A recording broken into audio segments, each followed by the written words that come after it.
How's the food? Everybody you didn't get food over here yet. We want to make sure everybody's eating, because if you're nice and full, you want to ask me difficult questions. We learned a lot in this administration. First of all, Patrick, has been a huge supporter and a great councilman, and I was glad to come here. I'm sorry that he was injured, so please, our prayers go out to him, and a speedy recovery. So I'm not really sure what the format is. I want to get into more questions, so I'll give you a little brief, probably briefer or maybe as brief as what the mayor just said. There's a lot going on in Prince George's County, from National Harbor and the MGM Destination Resort that's going to come in the southern part of the county, to New Carrollton, where the new Department of Housing and Community Development is going up, and there's going to be development around the metro area there. We like to emphasize that we're focusing on five metro stations in the county that we think are going to be the hot places. Largo, where the hospital's going, and which will be downtown Largo, because we're moving government offices around there, to what's going on here. There are a couple of small projects going on in College Park, none that you should talk about. There's I think there's a hotel somewhere around here, Bradford. I don't know where it is. A little small hotel, not very, controversial at all. There's a Whole Foods down there in case you want some shopping. You know how we do. But if you think about it, and I'll be curious, if you think about what Prince George's County looked like and what our reputation around the region 5 years ago. I like to tell this story, and Bradley, you guys know Bradley? Bradley Frum, come on up. You guys know Bradley? He's a local boy, done well. His job is to make sure whatever I say, I don't mess up. All the good stuff is mine, all the bad stuff is Bradley's. Feel free to call him Bradley. But on a serious note, we'll get to questions, we just got back from Las Vegas not long ago for the Shoppers Conference. And I was telling a story about what it was like to go to the Shoppers Conference when I first became county executive. And the first time I went out there, this was after, all of the heightened scrutiny of Prince George's County. I like to tell the story that when I first went to Annapolis after I was elected, those of you who know, in College Park is one of those areas that, for good or bad, voted for me 3 times. On the third time I become county executive, I go to Annapolis, and, it's at the beginning of the session, and everybody's giving these speeches about, it's part of, what your agenda for the upcoming administration is going to be. And finally they called Rashawn Baker to come up there, county executive, Prince George's County. This is like 8 years of trying to get this job. And everybody's clapping, they're all happy, they're excited, and they're all looking at me like, oh, poor little guy. But it's really bad to be county executive there. And I get up, this is my moment, I've been waiting, I'm excited. Prince George's County is the place to be. It's exciting. And I said, Prince George's County is the economic engine of the state of Maryland, the Washington region, I dare say the state of Maryland. And they all clap, oh, look at him. Oh, he's cute. I had hair then. Oh, look at that little guy. We hope you well. And they were all, and Ike Leggett said, Prince George's County is the economic engine of the Washington region. We believe you. Really thinking, man, I would not want to be you. So I go to Las Vegas, and David Iannucci is out there with me. And he said, we're going to go out here and we're going to pitch Prince George's County. This is our big moment. We're going to go out here and we're going to sell Prince George's County. I said, I'm ready. Put me in, coach. I'm ready. And so he says, there's going to be a lot of meetings. You're going to have a lot of meetings. No time to rest out here. So I said, great. I get there. We have our nice little booth. Not as nice as D.C., but we got a booth out there. And I say to David, okay, when do they start coming in? When is my first meeting? He said, new concept. Nobody's coming to us. We're going to go to them. I said, really? They coming over to DC's booth? He said, okay, well, we couldn't actually get anybody interested in us, so we're going to go knock on their door and try and see if we can get them interested in Prince George's County. True story. So all day long, for 3 days, I'm going around saying, hi, Rashawn Baker from Prince George's County. They're like, oh my God. Compare that with this time. Nice booth. People who said they would never invest in Prince George's County were beating our door down to talk about how they could get in. Folks who said they weren't going to come. Folks who said they had a hard time doing business in Prince George's County. Folks who said the permitting process was impossible. Folks who said there was corruption. Folks who said there were crime. Folks who said all of these things were now saying, how do we get in? That's the difference between where we were and where we are now. So places like College Park, like Greenbelt, like Bowie, like Laurel are really seeing this renaissance of Prince George's County, of folks knowing what we already knew, and this is a great place to invest. The thing that I like most about what we've been able to do in our economic development, it is not just one part of Prince George's County. We're 500 square miles, but we have major projects going on in every part of our county. Over the next 5 to 6 years, you will have $6 to $5 billion worth of development going on in this county at one time. That's right. Nobody else can say that. In fact, MGM is a $1.2 billion development project.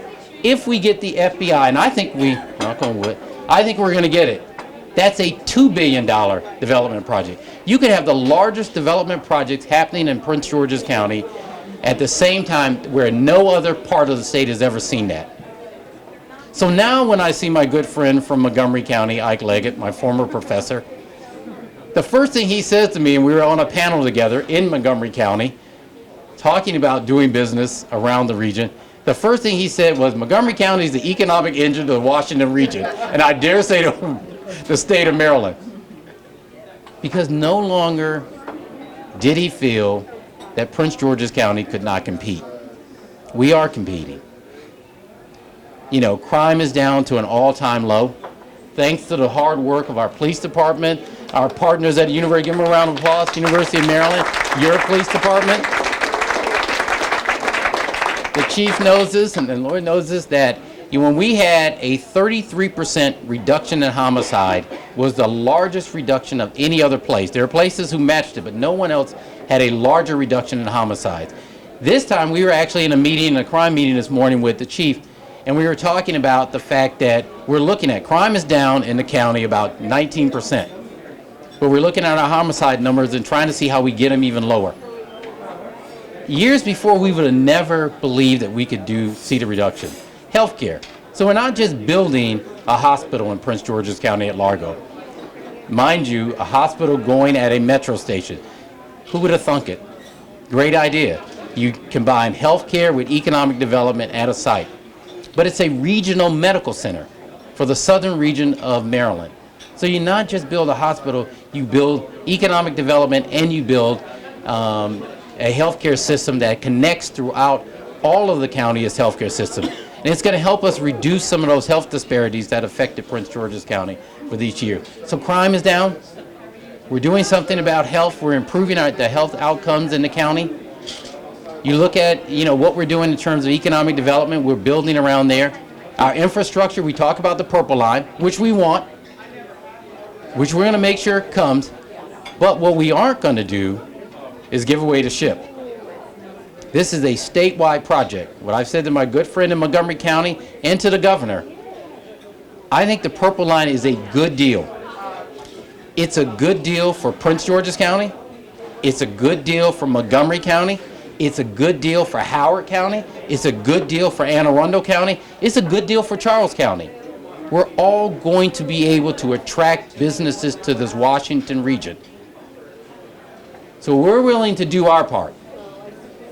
But we want the state to do its part. And my job as your county executive is to make sure they do that. But we're going to have the Purple Line. But what I said to them, wouldn't it be nice to have a metro station actually start in Prince George's County? Wouldn't it be nice if you started it here? We want it. We know what we want to do with it. Let's start it. It's never been done before. Wouldn't that be nice? Let's do that. So that's what we're talking about doing around there. The one area we have to improve, and you've heard me talk about this, and that's our education system. we're never going to be the county that we should be unless we improve our education system. That doesn't mean one school, that doesn't mean two schools, that means all schools throughout this 500 square miles. That is the one area we're missing. It is the one area that keeps our property values lower than our competitors. It is the one area that we're going to have a serious discussion over these next few years about. Because it's the only thing that makes the difference between Prince George's County, Montgomery County, Fairfax County, Anne Arundel County is our education system, nothing else. So the question becomes, what are we going to do about it? And I think that's the kind of thing that it's going to be in yours, because you're going to have one of the hottest areas, you already do, in this region. People want to come here. People are going to come here. And they're going to ask about, if I can't get into Roosevelt, where do I go? Is Hyattsville Middle School going to be the type of school that is going to give my child the quality education my children went there? Is Northwestern the school for us? Duval? All of those are going to be the questions. Not for the Baker administration, because it's only got 3 years left. But it's a discussion that we're going to have. Why? Because I live in Cheverly. Yes, we drive over here to get Lito's Pizza. Yes, we do. Thank you, because we were the original. But we're not moving from our house. So we want to see these things happen, and we want to work with you on moving them forward. You've been great partners, terrific partners. College Park, Greenbelt, these areas. For me, it's been our base, right, Mr. Mayor? I've knocked on your door. We play softball over here. My daughter did. So this has been a great partnership. The question is, what do we do? Because this Route 1 corridor, I'll end with this.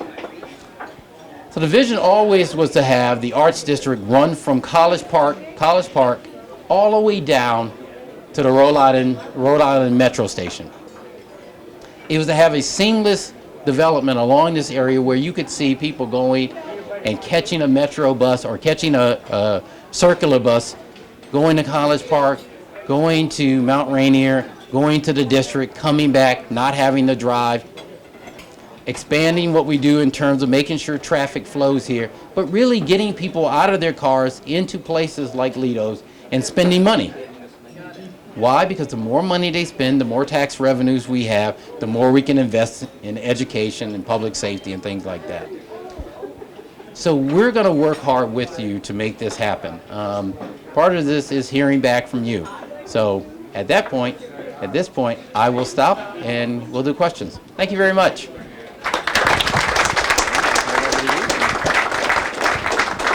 So questions?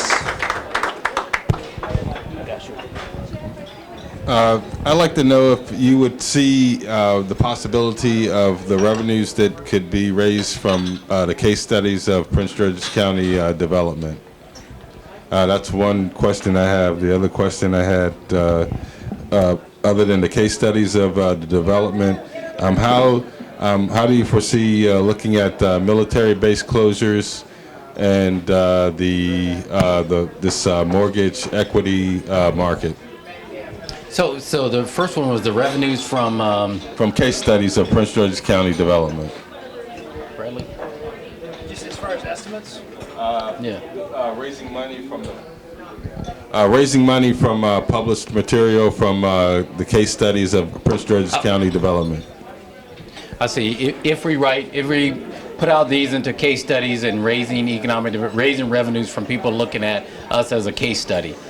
That's interesting. We haven't really thought about that, but that's an interesting idea of what we've been able to do. Especially one of the areas that we're going to look at that I did not talk about, and I can't believe I didn't, was our Transforming Neighborhoods initiative, which is we targeted 6 areas in the county where all the indicators were going in the wrong direction, not just public safety, but education, health disparities, and we focused on those areas, and now we've seen them turn around. That could be a model for how you handle situations, not only the 6 areas in Prince George's County, but if you think about what happened in Baltimore City. What we're doing in our T&I areas could be a good model for what's going on in Baltimore City. And we actually had a conversation with Chief Davis up there, Commissioner Davis, up in Baltimore City about looking at that. But yes, I mean, looking at revenues coming in from that would be great. I think more important for us is we're going to get revenues in from the casino. You could get somewhere around $41 million that's coming in from the resort casino coming into the county. You're going to get revenues from the hospital that we're going to generate. All of that's going to help our bottom line. And dedicating those monies to education, to health, to transportation is going to be important in how we use those revenues. So around 2020 or 2018, I always like to say, as soon as my last day in office, you'll see the first revenues come in. That way they make sure I can't spend none of it. I'll deal with deficits the whole time. But we are going to have a lot of revenues that are going to come in, and we're going to have to determine, how best to use those. Your second question? With the mortgage. Second question is the military base closures and in the mortgage equity loan market. For the military base closings, they don't affect us as much. But there is a market in the military we're going after. We have the highest number of veterans in Prince George's County. And so one of the things we want to do is look at, that those individuals from the militaries that are at, whether they're at Joint Base Andrews or the surrounding areas, is actually trying to increase, and we actually talked about this morning in our executive staff, of elevating our Veteran Affairs Office. Right now, our Veteran Affairs Office is inside Family Services. What I'd like to see, and we're not going to be able to do it in this budget cycle, but I'd like to see us elevate that up to its own standing, where we're actually going after grants now around affordable housing for veterans. We're actually going around small business that veterans are coming out, and we're actually attracting those folks to live in Prince George's County. As somebody who's not only a former veteran but grew up on military bases, it's important for us to go after those folks and get them to settle here. So we are going to do that. The foreclosure. We're working with the state. We're working with closer with HUD than we've ever done before to bring down the numbers in the foreclosure market in Prince George's County. What would help us, quite honestly, is the ability to get some of those properties off the foreclosure list quickly, and that is to sell them. We're doing well in terms of people buying the first home, but reselling those houses that have been foreclosed on. And so we're trying to really just elevate them. We're working with our Department of Housing and federal. I don't know if there's anything, Brad, you can add. Next question. No, thank you. And thank you for holding my drink. You guys are great. Thank you so much. I also want to just add something that we'd like to thank everybody involved at the county level for. Our library system is top-notch. It really is really phenomenal. Give yourselves a round of applause. I mean, just having kids that go there every week. And, of course, it's serving really importantly as a summer meal program. So I just want to lead on a quick question. Number one, for the next 3 years, what can we do together to reach that vision of a top-notch education system, especially for that weak link for all kids, middle school? Yes. And also getting to earlier interventions for special education and really boosting our training in literacy and key topics for our teachers. I'd like to see our teachers and our parents, myself included, all of us included, really be at the level of knowing the latest and the greatest and how to help our kids succeed. We're just not there. We're probably still giving ourselves at least a D, maybe a failing grade. So what can we all do in the next 3 years to get there as quickly as possible? And then the foreclosure question, I think, speaks to it. What can we do to build a stronger social safety net for everyone, not just a library here or there with a summer meal program or a church that might feed people once a week or provide a week of shelter?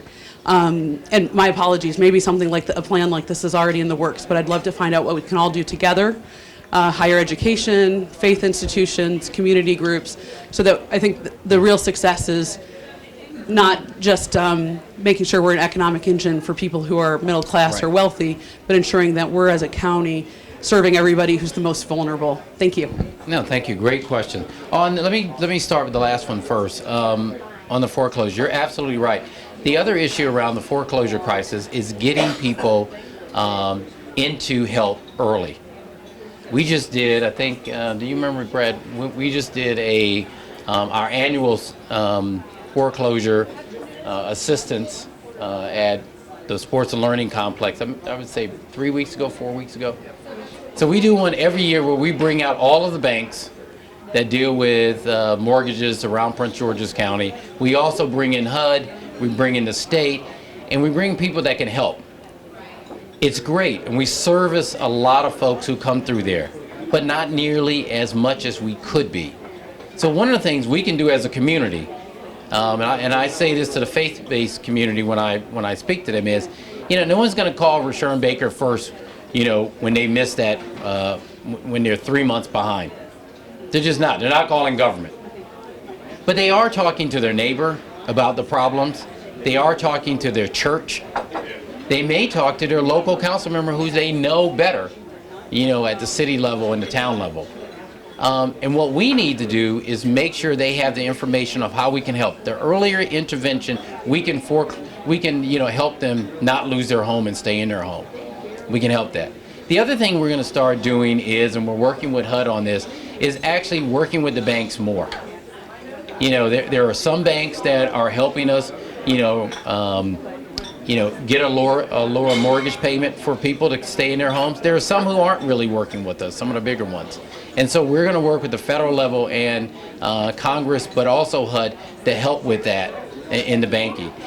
The other thing we can do is, and we're trying to push this at the county level, and that is those houses that are foreclosed and people abandon them. They just walk away.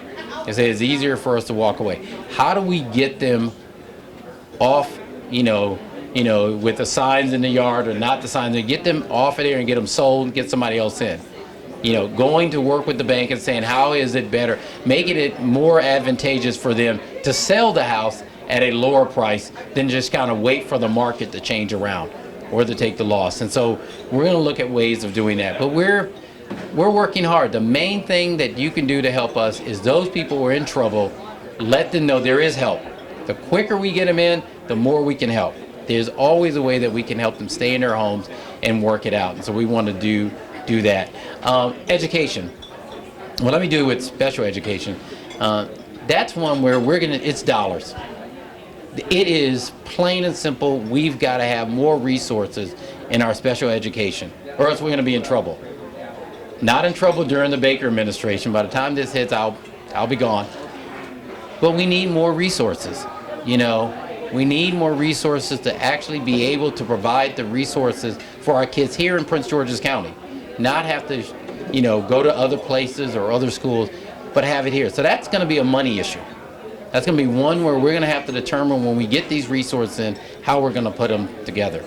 And we're going to have to, that's why we're going to do this thing where we're going to go around and have,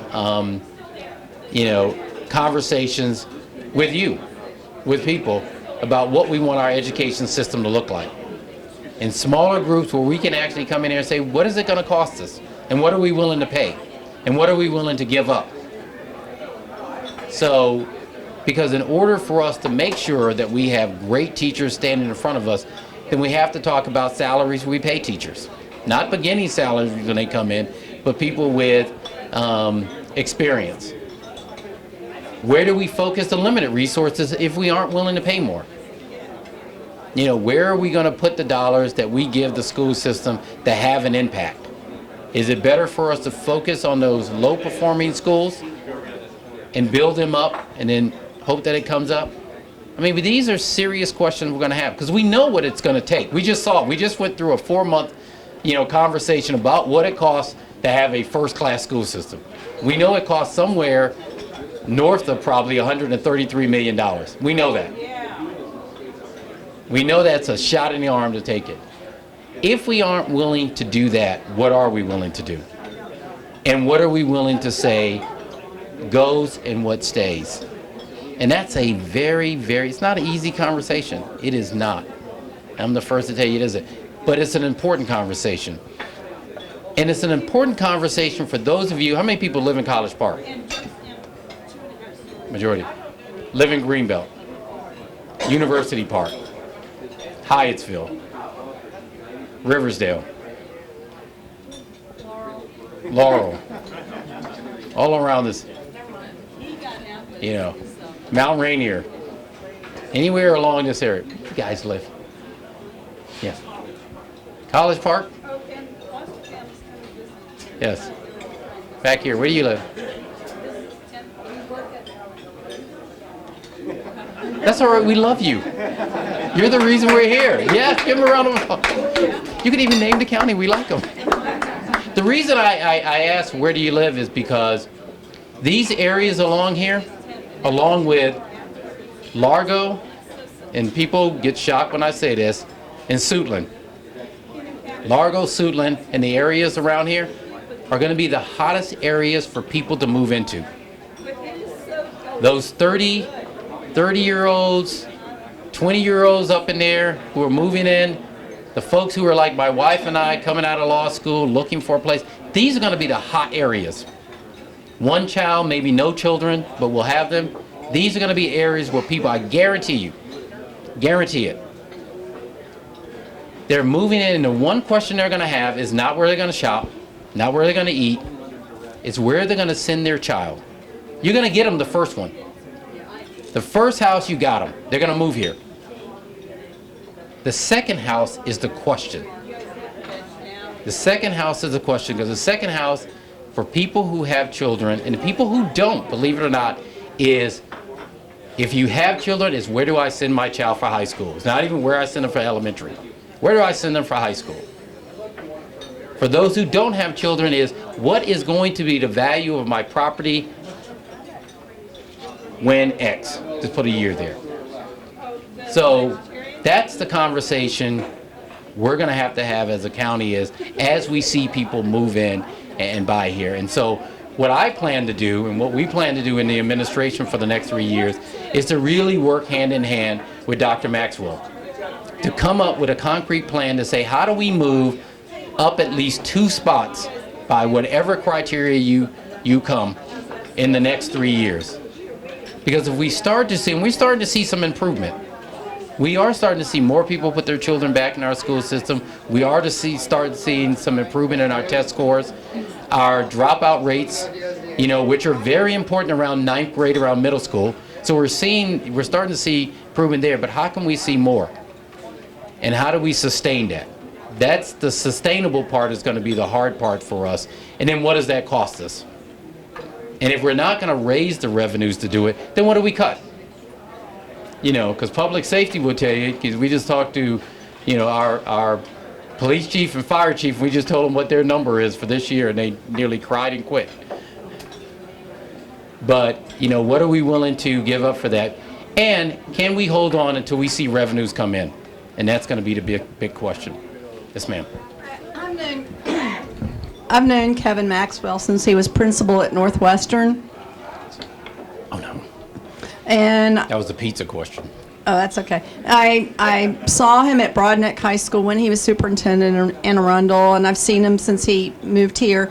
And I think he's a phenomenal, incredible person. I think he was a hugely wise choice on your part for superintendent of schools. Thank you. If anybody can revolutionize Prince George's County, I think he is the one. And I graduated from Northwestern High School. But I want to know, I got emails, I got copies of the audit of the schools that showed a huge waste of money. And I know a lot of my friends were upset by that audit, and they were very negative about the raise that you wanted in property tax to pay for the schools. And I know that's a big concern. Can you address that discrepancy? Yeah, no, it is. I mean, one of the things that we said to Dr. Maxwell in any of the revenues, additional revenues we give the school, is that it had to go into directly impact the school system. Not because we believe that, they're wasting money over there in the school system. I think since he's come in, he's shown that he's been willing to go in there and make cuts. I think he's done that. I think you're always going to have issues that people can raise. So the best thing we can do is determine how we move the school system forward.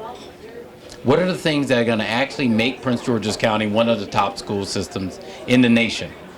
And so if you look at the proposal we laid out, all of the money went into programs that directly impacted the classrooms. When we talked about salaries in the proposal, and this is what we'll talk to Dr. Maxwell about, additional resources that we'll try and find in the county, is it went into retaining teachers who had experience that we were losing. So we should be able to tell, let's say if we gave him $20 million to retain our best and brightest teachers who had 7 to 10 years experience. Well, in year 2 or year 1, we should be able to tell whether that's working or not.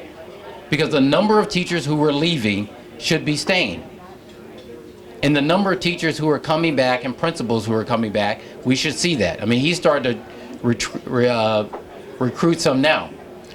So we should be able to see that. Early childhood education. If we say we're going to expand that to 10 more schools, then we should be able to see early childhood education expanded to 10 more schools. If we say arts and music are important and we want a well-rounded education, we should be able to see that.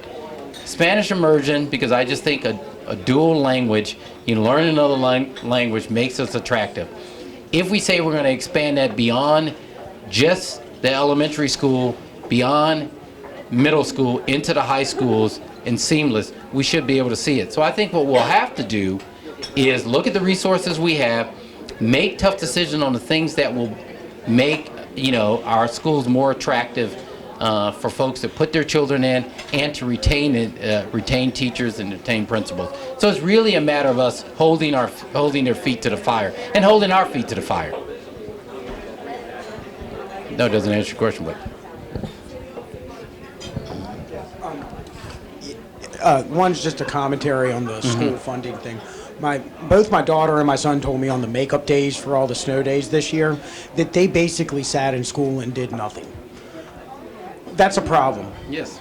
I mean, it would be cheaper just to close the school. Just to not have, if they're not going to be there learning, why send them? Why put the buses on the road? And I understand your hands are tied somewhere to some degree with the state and everything like that. But there's other times on half days and stuff like that they tell us the same thing, that they go to school for this half day, and it's just it's a half day before another holiday, and they just it's just nothing's done. Close the school or send them full day. I want you to send them full day, because then my wife, who works from home, doesn't have to entertain them. But I have 3, so I know what you're talking about. But that's just one commentary. It's not really a question. The other thing is I wonder with some of the development, because I look at the development going in here along Route 1, right, and we have built directly to the sidewalk. There is nowhere to put any more vehicles. I love Lito's Pizza. Come down here and get it in a drizzle on a Maryland University game night. Oh, it takes you an hour and a half to come from North College Park to here and back. And I just want to know what you're doing to make sure that smart development, because I'm not, as much as I like the economic development, putting more traffic in here is not smart. There's nowhere else to put the cars. Right. And we already have businesses up there that are like the Enclave. That's been built for 3-4 years. It's supposed to be mixed use. There's nothing there. It's not. I don't know how occupied it is above. But what are we doing to make sure that this is good investment that's not actually going to kind of screw us in the end? No, it is not only an appropriate question for here. It's the same question I get when I go south. We like the idea of MGM coming, but if you live in the south, you're thinking, oh my God, it's more traffic on 210. There are 2 things that we have to make sure. One is transportation is going to be an issue in 2 areas. This area up here, how we deal with transportation, and transportation funding, quite honestly. Because transportation funding is a combination of us and the state. And, no knock on the state. Well, knock on the state. And we'll knock on them. They ain't generous. They ain't generous giving us, money for to deal with the impact. But everybody wants economic development, because we need people to not just drive through. This doesn't need to be a pass-through. We need them to stop, get out, and order a pizza. In fact, just linger around here, maybe order pizza, maybe walk up here, and buy something. So we need them out of their cars, but we need it convenient. Because I have come here on a rainy football day, and tried to, with my wife in the car, park and run in here and grab a pizza, and it's impossible, and I can't leave her in the car, and she can't get out.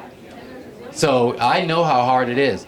Same thing with the southern part. We've got to deal with the transportation issue in transit and make sure we have parking, because we need the economic development. We need the resources so that we can invest in it. But we also need, at the same time we're investing, is like the Purple Line.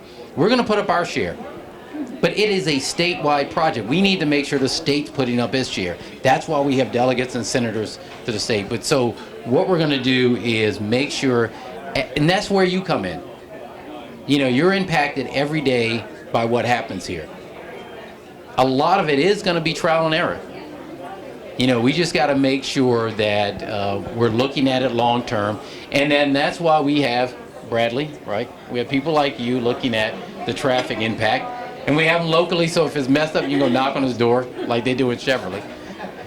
But we are looking at how we can make sure that we get people to stop without making it so that people don't want to come this way because it's too congested. Because we've already got them congested. We need to get them parked, get them out of their cars, and get them into the restaurant. So we are paying attention to that. And it is going to take, you know, the resources here and the resources in the county. On the education thing. I was just saying, when you're done that question, if I can add one thing on the transportation. You can add on the transportation. I'll go back to education. Yeah, just to add one other thing on the transportation piece, I think the answer is there's a lot of ways of approaching the problem. I think one answer, my boss touched upon it, is building up your mass transit assets. Purple Line, bus service. I know Councilmember Galeros in the back here, when she worked with Councilmember Olson, deserves a lot of credit for creating the Route 1 ride.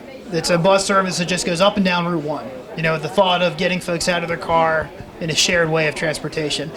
But I think the bigger thing is creating an environment where people want to live and work in the same place. So much of that traffic, you know, I've heard the statistics so many times I'm probably going to butcher it, but if you go back 10, 20 years, I think it was about a quarter of the faculty at University of Maryland lived in College Park. Now that's closer to 2 to 3%. Well, that right there is a good accelerant in the amount of traffic you're going to see on Route 1, because it's people leaving here and going back to their houses. Or people like my wife, you know, in our office, we're big supporters of the Whole Foods Project at Caford's. My wife and I live in University Park, and I asked her at one point, I said, are you concerned about more traffic? She said, I already spent a lot of time in the car, but usually I'm leaving my house to go shop somewhere else. You know, so it's creating those assets close by where you want to have, and we've got a great park system, we've got a great trail system. We don't have the retail amenities, we don't have all the housing amenities we need. And the more of those we create, the more working with, I mean, I got to be honest, we got a great group of folks we're working with, University of Maryland, Carlo, Ed, etc. And they get it too, that we want to create a place where the faculty live, because I think that when you create that entire environment and they want to stay close to home and this is where they want to raise their kids and they're satisfied with the school system, that probably more than anything else would cut down on the amount of traffic in the area. Yes, ma'am. Yeah, hi. So, going back to, we've had traffic on Route 1 for years. We've done traffic studies and spent tens, if not hundreds of thousands of dollars in this region. We need to start making, okay, I've had a little bit of an inside track here since the 70s. I've seen the traffic studies. I've seen the money spent. I bought my house before these guys were born. Both of them are in college now. The traffic studies, the money spent. I know Route 1 has issues. There's no way to do a bypass. But we've been spending a lot of money. It's time to stop spending the money on the studies and actually doing something or nothing, because the money spent on studies can go somewhere else. That was the first thing. The second thing, housing. We do have people who work at the university who don't necessarily live in College Park. They live in University Park. They live in Hyattsville. They live in Adelphi. So sometimes I wish, I meant within a 5 or 10 mile radius. There are people that live close by, but I've got a vice president in my department who now makes over $200,000 working at the University of Maryland, who just bought a house in Triangle. It would really be nice if we could get some of those staff members to, if not, they're going to live in the county, maybe live in the state. And the third thing is, my sister had a question, and I'm not really sure. You were talking earlier about cities you've identified, and she was wondering about the port towns, which will include a TNI community. She was talking about the six cities. That's going to be the port town. Everybody know where the port town is? That's a hot area. It is. You know, down there, Comar Manor, Mount Rainier, Brentwood, North Brentwood. That's going to be one of our hottest areas. And actually, we're going to start doing a project with the District of Columbia to identify around the Arts District. But that's a hot area. And so people you're starting to see it now. But we're going to attract folks who are who in the past years have chosen to move to the District of Columbia. You're going to see a lot of those folks actually look at the county. And so the better we do with not just amenities, the better we do with our schools, the more attractive we're going to look. But that's if she's over there, tell her keep her house. Don't let nobody sell it. I'm already seeing people live in the College Park, what you talked about, the 30s when they're Yeah, College Park. But how do we keep them? Chevrolet too. So we're starting to see, this influx of folks in Chevrolet, and I'm very happy, and I hope they pay more for their houses, so my value goes up. But we are seeing it. But on the traffic, Bradley, you have any words of wisdom? I mean, maybe not words of wisdom, but Where is Route 1 on our priority? I know 210 is number one. yeah. So the governor, in his most recent announcement on his CTP, which is the plan where they fund road construction, the Route 1 reconstruction is funded basically from right about here, thereabouts, up to 193. Now, not going to lie to you though, the majority of the improvements they're talking about are bike lanes, pedestrian enhancements, not necessarily, so think more traffic calming as opposed to congestion relief. I'll be honest with you, there's a couple options with transportation, and I would be one to say that not building more isn't the way to solve it, because we have traffic now and we don't have a lot of those assets right now. So that's not, hitting the pause button isn't gonna, maybe you could say there might be some less number of cars, but it's not gonna take cars out. You gotta create transportation options. I think it's the purple line, I think it's bus. I think, one of the things we're most proud of with the Kiefer's project is going to have another connection over the CSX Railroad that takes you back to Kenilworth Avenue. For all of us who live in the area, the rule, get to Kenilworth Avenue as fast as you can. But other than that, you start to get past that and you're not going to build more roads to relieve congestion. You could build a connector road on the other side here, and I tell you, that'll take a lot of cars off Route 1, but that's a controversial idea in its own right. But that would take cars off Route 1, and that would make it easier to frequent those businesses on the northern side of Route 1, because you're taking cars off of Route 1 and putting them on a different route. So, but at some point, you're limited in what you can do. And I would go back and contend that the number one solution is to create a place where people want to live, work, and play. And that's to create that environment here in College Park. The other thing it does with the economic development, it gives us the resources to actually deal with some of the decisions we make around transit.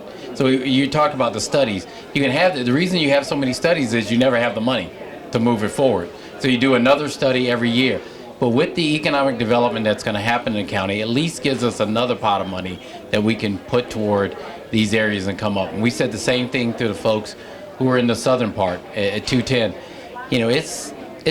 It's like a parking lot there with all the cars, but they're all coming through Prince George's County. It'd be nice to have them actually stop, spend some money on some clothing, and help our economy. So we're looking at that. We have a question in the back. In the back. Yeah, thank you. I'm glad that now the emphasis is going back to economic development, because that's where I came in.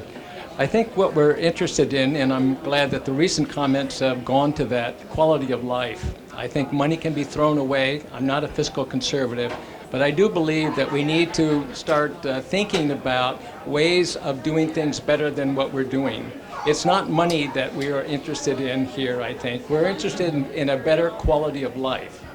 And I'm glad that people are addressing that.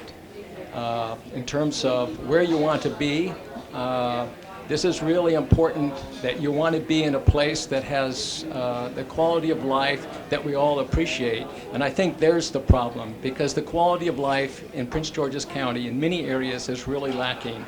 And choosing to throw more money into the school system when there needs to be another approach, or throwing more money into transportation, buses actually hold up traffic. They don't really move it along. That is not really the approach that we want.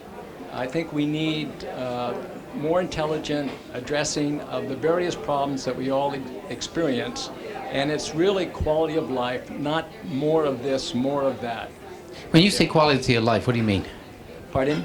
What do you mean by quality of life? What I mean that I think we all have an understanding of what that means. It's communities that are walkable, communities that do not exist and a noise pollution problem. Communities that have housing for all income levels. That we have stores that we would like to shop at and not have to get in our cars to drive to. Schools that people would like to attend with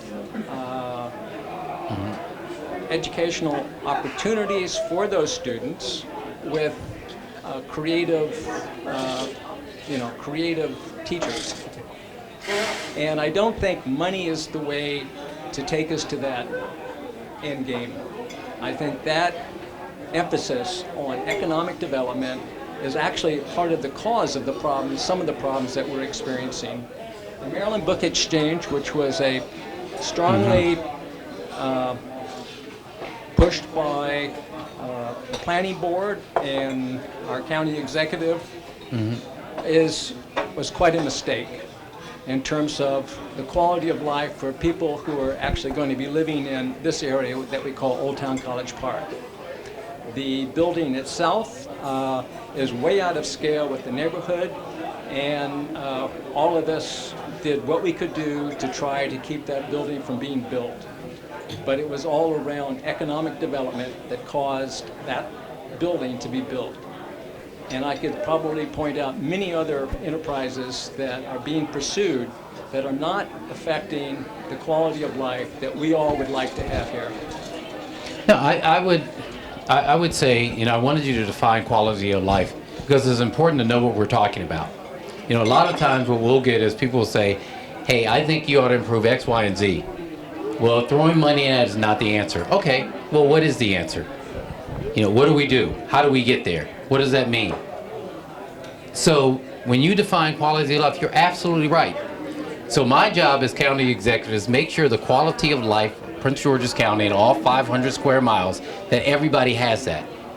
Economic development is a great part of it, because if we're not, actually, there are two ways you get money for the county. Ask the councilwoman if you want. You know, you're either going to get it because we're doing economic development and you're getting taxes that way, or you're raising people's taxes. In order to actually make the government run, you need resources. They don't allow us to print money. They don't allow me to print money. But I do think you make a good point, and that is not just with the quality of life, is what do you do with people's money that you have? You know, what are we doing to make sure that we're efficiently using people's money and actually making sure the quality of life of folks are better? What we've tried to do in our small way, in our time in this office, when we got in, was not to ask for more additional revenues. We actually, one of the first steps we did was say, okay, we're going to do an assessment of all of our agencies. All of our agencies. Where are we duplicating services? Where are we wasting revenues? Where can we cut? It is why during the first term of my administration, we asked every agency to cut its department by 5% across the board. Everyone but public safety and education. We asked them to cut that. We also looked at, when we created the Department of DPI, which is Permits, Inspection, and Enforcement. I got that right? Yes. That's so that all of those, everyone was doing their part in the permits area. You had to go to all these different departments. So we created a new department without actually expanding the government officials. So we took people in, we created a new department without expanding. We did the same thing we did 311. The majority of our 311, where you can call in, county click, the majority of the employees came from the agencies. We didn't expand it. We only expanded by a little bit. So what we wanted to do with both DPI, 311, county click, our county stat office, was to look at where we were wasting money, where we were duplicating services, and how can we be more efficient. Because the first thing you need to make sure is you're using the revenues you already have. The other thing is we looked at, you know, how do we bring revenues in? How do we make sure that people aren't driving around to go to the grocery store? How do we make sure we do have options where people actually want to live in College Park, they want to live in Laurel, they want to live in Greenbelt, they want to live in Landover Hills, because there are amenities there, because we want the quality of life to go through. How do we make sure that the neighborhood schools are such that people aren't driving their children to St. John's in DC because they have to? How do we make sure there's an option there? So part of it is the beginning of what this county is going to look like. So part of that is there's give and take. You know, there's some things we're going to like, there's some things we're not going to like, but as a balance. You know, the hospital is a good example. If I had my way, the hospital would have been located on Landover Mall. Why? Because it's a great site. It's an empty site that's been there too empty for too long. This is one of the biggest projects we're going to do. Be a nice place to put it. But the better choice was to put it near a metro because we could get two things out of it. One, we get a hospital right near the metro, so people don't always have to drive. I said to, when they told me that, I was like, well, if you're an ambulance, you're driving there anyway. Not thinking the workers, though, can actually get there by metro. But the other thing it does is create economic development opportunities without creating traffic. You know, it also creates a revenue stream to help with the education system around there. So I think this is part of what we're going to have to decide as a county. What is the give and take? Because some of it is not going to be what we want. Whole Foods is a good example. There are a number of good folks who didn't want Whole Foods. Not for bad reason, not because they don't want to have shopping here. It's because there are pros and cons to everything. But overall, we got to balance what's in the best interest for the county. And that's the kind of thing we're going to do. And some of it, quite honestly, and I tell people this right up front, this administration, the Baker administration, we're using our best guess. I'm not God. I ain't Moses. I get the information we have and we make the best guess. And guess what? On occasion, I've guessed wrong. But it's because we're trying to do the give and take. So we want to make sure, and you're absolutely correct, we want to make sure there's quality of life throughout. And the best way to ensure that is to make sure we have feedback and that we do it. It's like our library system. We've got a great library system. But I'd like to see us do some things in areas, you know, new Bladensburg Library. I'd really like to make that more available to the community there. You know, trying to get the readership up, because that's where, if people could walk to the Bladensburg Library, you know, and not do like my family, we do, is we drive over to Hyattsville. That's the one our kids went to, that's what we're used to, but there are folks who can't drive. So there are things that I'd like to see done that are not going to be done in this administration, but they're all going to be give and take. In the end, at the end of the day, if it balances out that we do more good than harm, then I think we're heading in the right direction. I think we have time for one last question. Conrad. Thank you. On the last point that was raised, Matt Dernoga's dad, Tom Dernoga, very often at COG meetings would talk about how Prince George's County is the county of, you know, in the entire region where you spend more time transporting yourself to a job back and forth outside of Prince George's County. So if we're ever going to get to a point of feeling that we're one county, then you've got to build and reinforce that idea of living, working, and playing in Prince George's County. One element that you've briefly have touched base on, but I think is really important, and I know everybody here feels the same way, that we, and you've talked about this also, about being one county, and that's the importance of the arts. And where do you see the arts going in Prince George's County? Well, I mean, we have done a tremendous job with the arts exploding, you know, and I always say up front, I have two children who are artists, so I'm very biased on this point. I want you to buy art. I want them to have a place to live, you know. I want studio space. I think the art's the most important thing, because all of my kids went to Suitland High School. But if you look at what the announcement we just had down the road with Artworks and Pizza Paradiso, not as good as the original Lido's. No, we have throughout. But I mean, the arts are important throughout this county, and we're doing a really good job.